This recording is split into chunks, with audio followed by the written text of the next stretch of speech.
Today, we'll spend the first segment talking about what you can expect from the Florida Gators offensive scheme under Billy Napier and Rob Sale. Then we'll talk about how this roster fits the scheme. And then we'll kind of talk about Florida versus LSU from Wednesday night. But it'll also just be kind of me ranting on Mike White because I'm kind of pissed at him right now.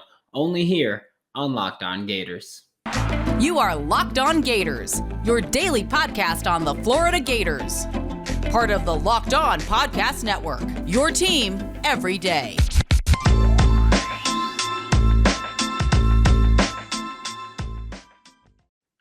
Hello, and welcome back to another episode of Locked On Gators, part of the Locked On Podcast Network, your team every day. Thanks for making Locked On Gators your first listen of the day. We are available daily and free wherever you listen to the podcast. Subscribe to the YouTube. Have some fun with it. We're going to have a blast.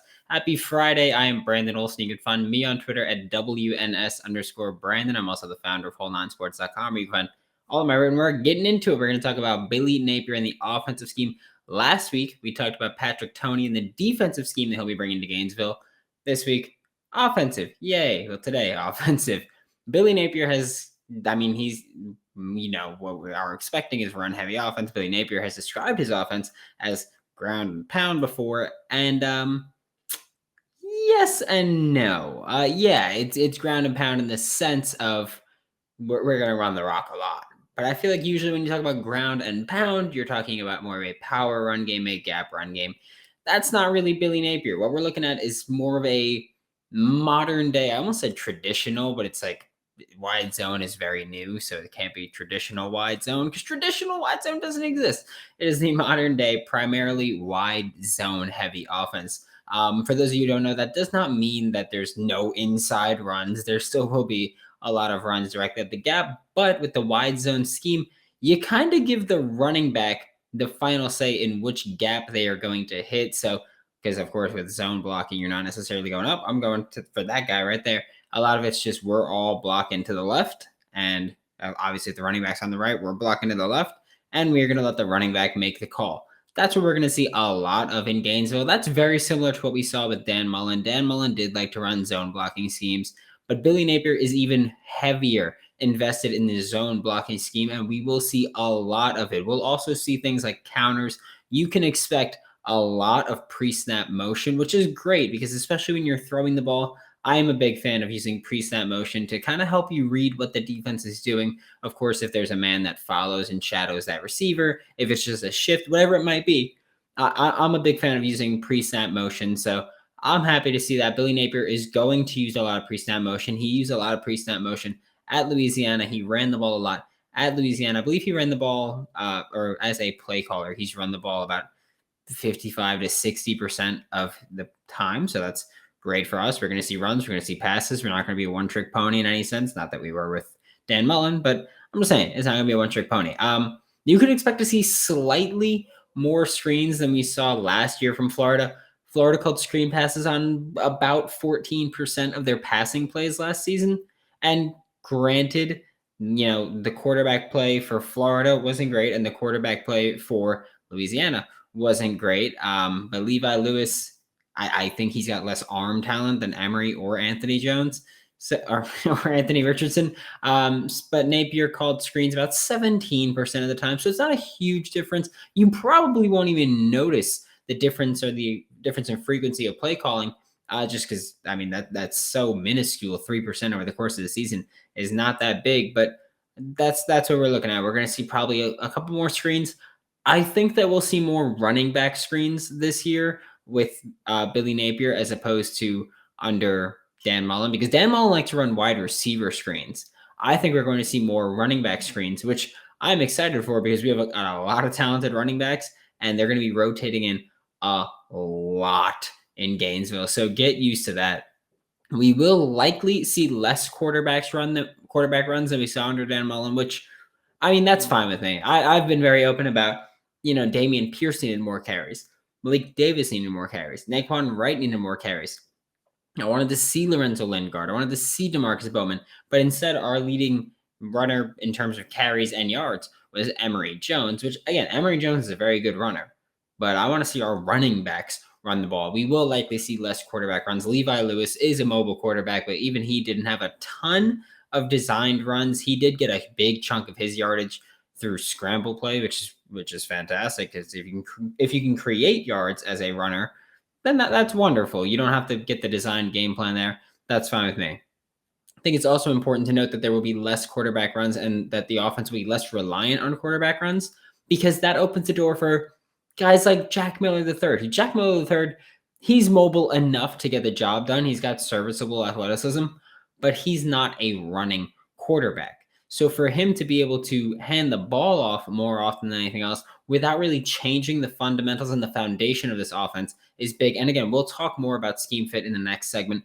But Jack Miller III is not someone to ignore. I know a lot of people were kind of just floating the idea of, Billy Napier's traditionally or usually has a quarterback that's very capable as a runner. Jack Miller is capable. It's just not his strong suit. That's totally fine. He can run this offense still with ease, and it won't be.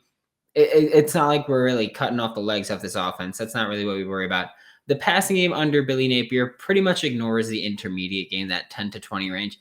Not something we're going to see often. It is very much a short passing game with some deep shots peppered in there, which it's going to be fine by me, especially this year. I know that I was clamoring for more deep shots this past season, but I don't know what it is.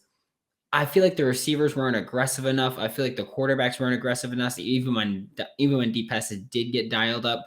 Hopefully this year we'll see some more, but I don't have a problem with it right now. It's going to be a lot of, and also like we had a good running game last year. I think we see it get better. We will see quarterbacks with the freedom to run in Gainesville. So Emory Jones, if he's staying, Anthony Richardson when he's healthy, we will see them run the ball if they'd like. I think that this offense opens up more room for scramble yardage, which is going to be big because designed runs are great when they lead to big plays. That's awesome. But if you have a quarterback who, when he's dropping back to throw the ball, could really beat you with his legs and make you pay. I mean, look at Emory in the UCF game. If you watch the UCF game, the beginning was rough and Emory's passing was rough. But there came a point where it was like, hey, the coaching staff pretty much was like, take 2 ticks, look for your first 2 reads. If they're not there, take off and run. And I think we're going to see that with these quarterbacks under Billy Napier. I don't think that puts Jack Miller really out of the running. I do think it puts him at a minor disadvantage just because he won't be able to be as creative as Anthony Richardson or as Emory Jones. But I still think he's more than capable of contributing and being a starting quarterback if he wins this battle, because I think his passing, I don't know if it's better than Emory or Anthony, but I think he's got to be at least on par. The passing was not good no matter who your quarterback was last year. So Jack Miller III is a name that, he could be up there. Also, Jalen Kitna and Carlos Wilson, you guys are also up there, but I think they're kind of back of the pack at this point. Not to say they can't come back, but I think they're back of the pack right now. Hey, Gators fans, I'm here with an incredible app everyone who buys gas needs to know about. It is Get Upside, GETUPSIDE.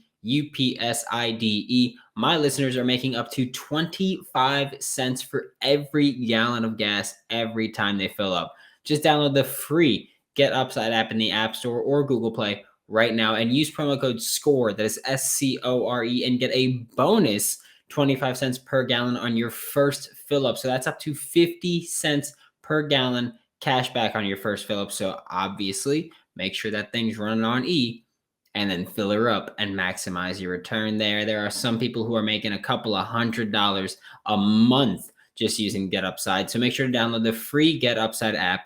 Use promo code SCORE, SCORE, to get that 50 cent cash back per gallon in your first fill up. And you can get the money deposited into your bank account, PayPal, gift cards, whatever you want to do. But I mean, hey, if your money's not making you money, you're dumber than a dummy. Simple as that. Anybody else make money this weekend? Let me tell you. I'm not even going to talk about the weekend, actually. I'm going to talk about Wednesday night. Because Wednesday night, I took the Florida LSU under. I took Duke -5. I took Boston Bruins -1.5. And I took West Ham to score in both halves. And it hit, and it was a nice parlay to hit. There you go. And usually my parlays are longer, and I don't hit them. But hey, I get to talk about it. It was only 4, and I remember it. So yay, Florida. You have thrown a wrench in it because I also had another bet that was Florida winning and Florida covering -3.5. That didn't happen, of course. But hey, I'm using BetOnline. That's how I make my money. BetOnline, it covers award shows, TV shows, and reality TV with real-time updated odds and props on almost anything you can imagine. It's the best way to place your bets, and it's 100% free to sign up. Head to the website, use your mobile device, do whatever you want to do. Bet online, your online sportsbook experts. Make sure to use promo code Locked On. That is LOCKED, no space, ON for your 50% welcome bonus on your first deposit. Now we're going to take a look at this scheme fit here. Not sure if I'll go off on a tangent here or if it'll be quicker. We'll figure it out. But quarterback, all are fit. So this is one of those things where it's one of those offenses where it's not an option offense. It's not going to be very option heavy. And you could look at Dan Mullen and you could say, hey, like he's not an option heavy offense, but he likes to mix in the option. We had Kyle Trask running quarterback draw out of empty. So I mean, hopefully that won't be something we see with Jack Miller. But I mentioned Jack Miller III quite a bit last segment. He's the least mobile quarterback on the roster right now, I'd say, but that's still fine because he's got serviceable athleticism. He can make the plays. If he can make the plays with his arms, if he can make the play with his eyes, I don't know why I said arms, like he's throwing with both hands. If he can make the plays with his arm, if he can make the plays with his eyes, who cares if he can make the plays with his legs or not? He's going to be there, and he's not going to be a complete statue in the pocket. Looking at running backs, Florida will likely again have 3 running backs shoulder the load this year, but the big difference is that last year, Emory Jones led the team in carries. That's not going to happen this year, hopefully. Hopefully, I'll knock on wood. I don't care if he's a starter or not. That's not even what I'm talking about. I'm talking about I want the running backs to run the damn ball. But this year, we've got Naquan Wright as the only legitimate contributor in the running back room that's coming back. You got Lorenzo Lingard, DeMarcus Bowman, been here, backups. Trevor Etienne is a freshman that has committed to the University of Florida. Of course, his older brother is a first-round pick for the Jacksonville Jaguars, tore his Achilles, I want to say, and missed the year. And then now Montrell Johnson, the freshman running back from Louisiana last year, transferred now to Florida. He said he is continuing his career here. So none of them besides Montrell Johnson have any experience running Billy Napier's scheme. So the running back room, I think, is really wide open. But also looking at receivers now, because here we're going to get a little mixy with it. I know that I mentioned you're going to see a lot of motion. You're also going to see some jet sweeps. And that's where I think Naquan Wright really comes in. Because, I mean, when you look at receivers, I think on the outside, you got Justin Shorter and Xavier Henderson, and that's easy money because they're good blockers. They're capable, big-bodied receivers for inaccurate passes, and they can get the job done. So I think that they will both be there. But I think when you look at the 3 receivers that are really going to be starting, you've got your slot, and your slot's kind of up in the air. It could be Trent Whittemore. It could be a number of guys. It could be Marcus Burke. I think one guy we see play in the slot a bit this year, and by a bit, I mean more than we saw last year, is Naquan Wright. Naquan Wright, I thought, was the best pass catching back on the team last season. And this year, he's going to be here again. He played about 18% of his snaps in the slot or out wide. He also had a couple snaps lined up as an inline tight end, which I'm assuming it was literally 2 snaps. So that's why I say a couple, and it's hard to remember. I'm assuming he was just lined up as like a move tight end in an empty set. That's usually when you see running backs line up in line. But we're going to see some jet sweeps every now and then. And I think when you've got Naquan Wright moving in motion, you can move him in the backfield. You can move him in the slot. You can move him out wide. You can move him wherever you want. You can send him across the formation. You're going to see Naquan Wright quite a bit, I think, or at least I hope. That's what I would do if I were Billy Napier. So, and he's obviously serviceable as a pass catcher because he's worked in the slot and out wide. So he's someone who you can just line up there. He doesn't have to be a gimmicky gadget guy, but it's a way to get him on the field. And as also another way to get DeMarcus Bowman, Lorenzo Lingard, Trevor Etienne, Montrell Johnson all on the field and get the carries spread out nice and evenly. Like imagine having Anthony Richardson or Emory Jones. Naquan Wright comes across the formation in motion, and you can run a little bit of an option play where maybe it's a fake handoff to Naquan Wright and then a pitch option with whoever's in the backfield, or fake, or run the handoff, the option with the running back and that's next to him, and then maybe run a pitch with little Naquan Wright and whatever you want to do, and you can have some fun with it. Tight ends, blocking matters most for this group, I believe. Obviously, it matters more for O-line, but when you look at tight ends, you're not talking about a pass catcher really here. But I think you got to remember, this is a very open position this year with Kimori Gamble, unfortunately, entering the transfer portal. So tight end is very open. Keon Zipper is obviously the leader, but we've got some young guys behind him, like Nick Elsness is a dark horse name that I want to talk about. I think we'll add a tight end in the transfer portal. So there's also that opportunity. They're going to have to be able to hold their own as blockers. That's the biggest thing. That is That's honestly the biggest reason why I'm going to miss Kamora Gamble, because I think he was a great blocker for a college tight end. And so I think having him there would have been big for this offense. He's not afraid at all to get involved and get physical with defenders. So I really wish that we had Kamora Gamble for this offense, but hey, we don't, and we're hopefully going to make the most of it. Looking at the offensive line, luckily, Billy Napier is looking to bring some of his linemen from Louisiana, who obviously was very good, who has obviously had a very good offensive line group. They had success with them. We got Rob Sale coming in from the New York Giants, was previously with Billy Napier at Louisiana. So there's that. You've got Darnell Stapleton, assistant offensive line coach, played in the NFL. He even tweeted yesterday, he's like, "Hey, we're gonna run the damn ball. We're gonna tote the damn rock." And it's like, okay, thank you, please. Because passing the ball wasn't really great for us last year. The O-line this past year, was bad. I think that this year they're still going to be maybe better, but still bad. The scheme and the coaching staff will try to minimize the possible errors and the harm that this offensive line can do. But I think this offensive line is bad enough where you can look at it and say, this isn't a 1-year turnaround for this offensive line.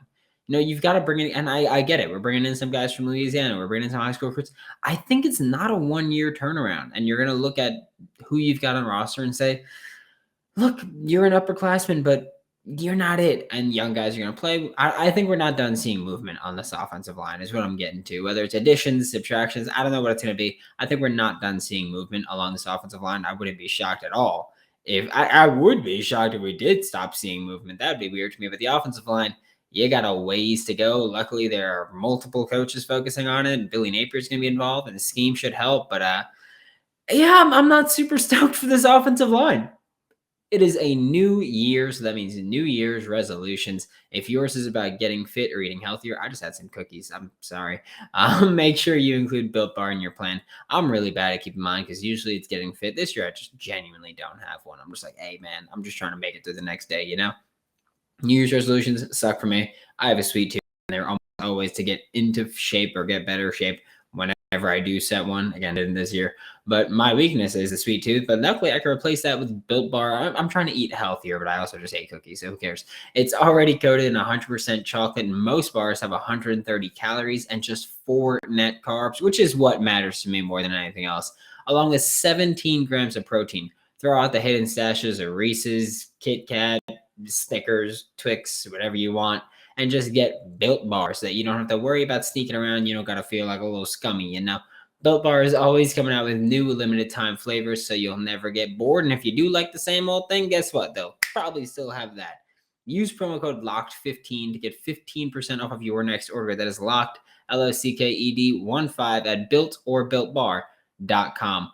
Now we are talking about Florida versus LSU, and I'm excited for this one because I'm pissed. I was pissed planning it. I will say I'm happy the under hit because that's what I needed to hit for the parlay. So I'm happy the under hit.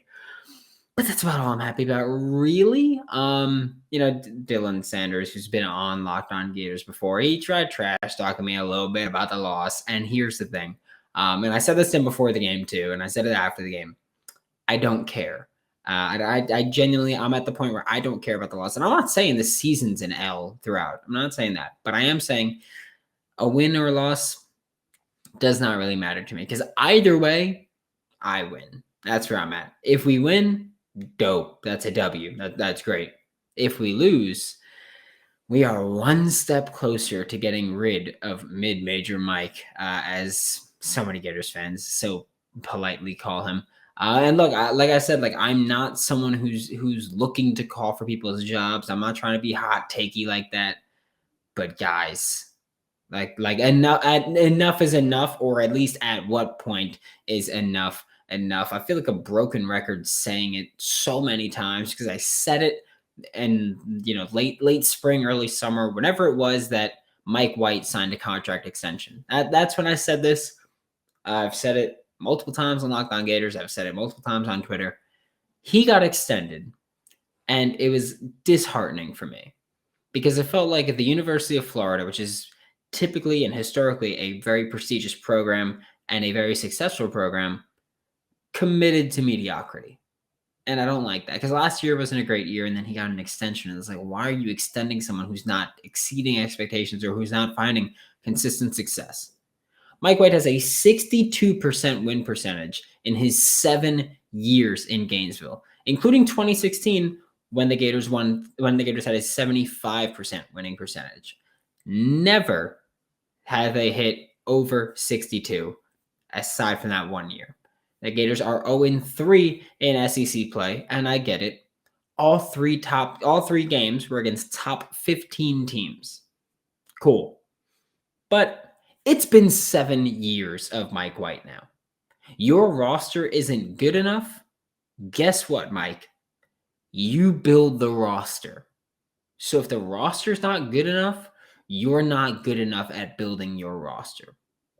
If you can't get the most out of your players and they can't reach expectations and they can't outperform their expectations, guess what? That means you're not coaching them well enough. They're not developing enough. Guess what? That means you're not developing them well enough. So if you can't recruit properly and you can't build depth and you can't build a roster, you can't coach and get obviously you can coach, but you can't coach enough to get your team to outperform their expectations and maximize their potential. And you can't develop these guys. What the hell are you supposed to be good at? That's what I don't get. What are you supposed to be good at? Because it's nothing at this point. Florida lost to LSU 64-58, and LSU did not have their starting point guard. Do you realize just how important that is in college when there's a bigger talent gap between starters and depth and when point guards kind of dominate the offense? That's bad to lose that game. Like, how the hell do you lose to a team that only makes 3 threes? Oh, the Gators shot 11 for 22 from the free throw line and 7 for 31 from 3. That's how you lose. Got it. The Gators still, they just cannot compete with good teams. We have people that can shoot the ball well. We do. We have Myron Jones can shoot the ball well. He can. Brandon McKissick can shoot the ball. He can. Guess what? He's not. They can shoot the ball well, but shot selection is so awful because when they're open, they can shoot well, but they choose to shoot contested shots and they just want to chuck up shots. They can get to the free throw line, but they can't make free throws. And this might be a little harsh. It might be a little harsh. What the hell is Mike White even doing anymore, though? Because Myron Jones, get him off the court at this point. He's 2 for 12. Get him off the court. Teach him freaking shot discipline for once, Mike. Like, this is ridiculous. Myron Jones, Flanders Fleming, who I don't care what you're going to say about him. So Myron Jones, Flanders Fleming, and Brandon McKissick shot 7 for 31 against LSU.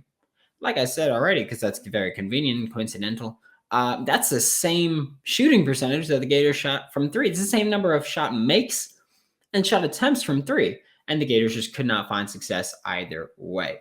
So it's just awful. The game would have been a blowout if LSU was at full strength. This is just atrocious basketball. There is one player that shows up relatively consistently, and that's Colin Castleton. I mean, sorry, Myron Jones shows up relatively consistently, but it's bad Myron that shows up. But Colin Castleton is the only one that shows up relatively consistently performing well. He's the only one. But and I mean, I get it. Sometimes his shooting percentage is off. Sometimes he's not rebounding well enough. But he is like the only guy out there that I'm watching him, and I'm like, he's a dude. Like he does things. Like I don't know what to expect from this basketball team. I'm at my wit's end here, and we're like not even halfway through the season. Like, this is bad. Thanks for making Locked On Gators your first listen every day. We are available daily and free wherever you listen to the podcast. Don't forget to subscribe to the YouTube channel. We'll be back Monday to talk more about the Florida Gators. Whether it's football, basketball, we'll figure it out. Now make your second listen Locked On Bets your daily one-stop shop for all of your gambling needs. Locked On Bets, hosted by your boy Q, with expert analysis and insight from Lee Sterling. For Locked On Gators, I am Brandon Olson. Don't forget to follow me on Twitter at WNS_Brandon. You can find all of my written work with whole9sports.com. That is WHOLENINE Sports. And I will see you all tomorrow. Monday. I do this every week. Yep, that's where we're at.